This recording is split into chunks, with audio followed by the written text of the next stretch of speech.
આરોપીનું નામ પિયુષ જ્ઞાનેન્દ્ર શર્મા છે। આરોપી મુખ્ય પાલઘર, મહારાષ્ટ્રના પાલઘરનો રહેવાસી છે અને ત્યાંથી સ્પેશિયલ ગાડી ભાડે કરીને અહીંયા આવતો હતો। છેલ્લા 1 મહિનામાં એણે વલસાડ જિલ્લાના વાપી વિસ્તારને ટાર્ગેટ કર્યો છે। અત્યારે હાલ એની પૂછપરછ કરતાં એ અલગ અલગ 2 દિવસોમાં અહીંયા આવીને આ પ્રકારની એની કામગીરી કરી છે। એની મોડસ ઓપરેન્ડીની વાત કરીએ તો એ સાદા કપડામાં બેંકના કસ્ટમર તરીકે બેંકમાં હાજર રહેતો હતો અને જે ક્લાયન્ટ, જે બેંકના કસ્ટમર્સ જે ડ્રોપબોક્સમાં ચેક નાખવા આવતા હોય છે એની પર વોચ રાખતો હતો।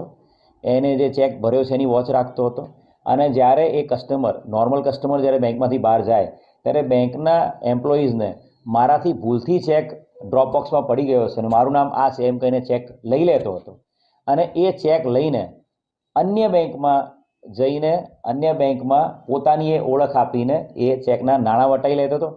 1-2 બેંકમાં એને જ્યારે આઈ કાર્ડ માંગવામાં આવ્યું ત્યારે એની પાસે રેડીમેડ એક પેઇન્ટ નામનું સોફ્ટવેર છે મોબાઈલમાં। એ સોફ્ટવેરના આધારે જે પણ વ્યક્તિનું નામ છે XYZ, એ XYZ નામમાં પોતાનો ફોટો લગાવીને આધાર કાર્ડ તૈયાર કરીને એ બેંકને બતાવીને એ નાણાં એનકેશ કરાવતો।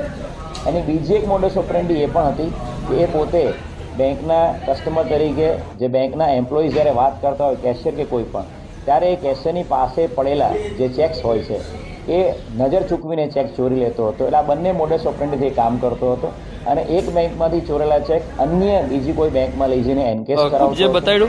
અત્યારે જ્યારે એને પકડવામાં આવ્યો છે ત્યારે એની પાસેથી ટોટલ 1,02,700 રૂપિયા રોકડા મળેલા છે અને ગઈ તારીખ 7મી ઓગસ્ટના રોજ જે બેંક ઓફ બરોડાના ચેક ચોરી કરીને જે પૈસા એનકેશ કરાવ્યા હતા 4 લાખથી વધુ કિંમત, એ પૈસાના એણે પોતે 2 સોનાના સિક્કા ખરીદેલા છે।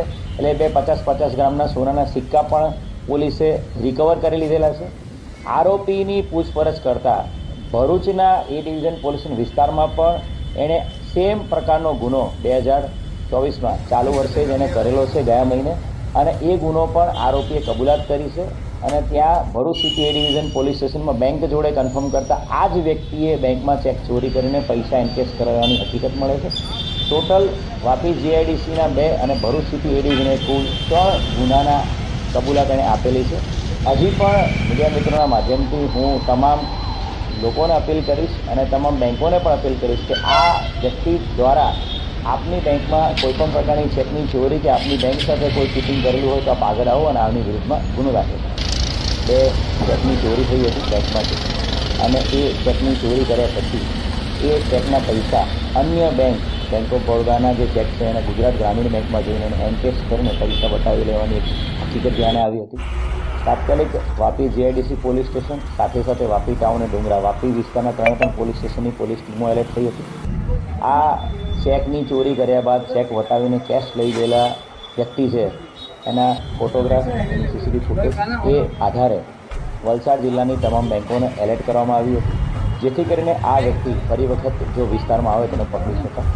અને તારીખ 30મી ઓગસ્ટના રોજ આ જ ઈસમ, આ જ આરોપી ફરી વખત આ પ્રકારે ચેકની ચોરી કરવા માટે આવ્યો હતો।